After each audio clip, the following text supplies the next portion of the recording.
In other news, Israeli leaders are giving an ultimatum to Hamas, threatening severe consequences if they don't release hostages soon. Here's Chuck Holton from Jerusalem.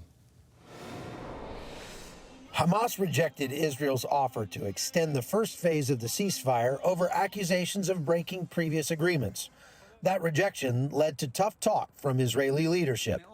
Netanyahu and his government say they will not negotiate on Hamas terms and will continue to use all means necessary to pressure the terror group. I say to Hamas, if you don't release our hostages, there will be consequences you can't imagine.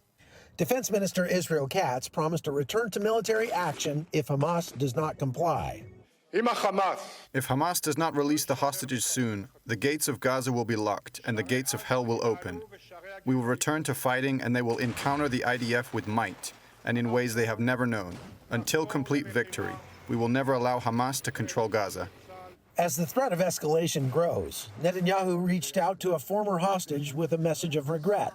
The call comes amid growing criticism from hostage families who say the government's not doing enough to bring their loved ones home.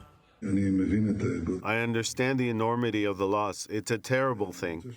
I also want you to know that I am sorry that it took us so long. We fought hard to get you out, and your brother and the entire family fought hard too. Arab states are scrambling to come up with their own plan to rebuild Gaza in response to President Trump's suggestion that the Palestinians should be relocated. Egypt proposed a plan seeking to remove Hamas from power and install an interim government backed by Arab states.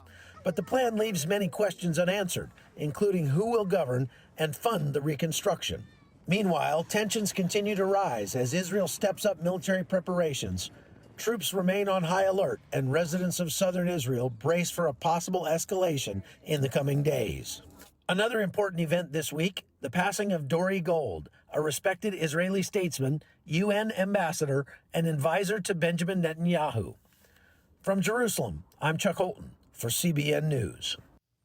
Thanks, Chuck. With Hamas rejection of an extended ceasefire and war seeming to be hours away. Again, we have a guest coming up right after the break who can give great context on why Israel has been fighting for survival for centuries and how they have done it.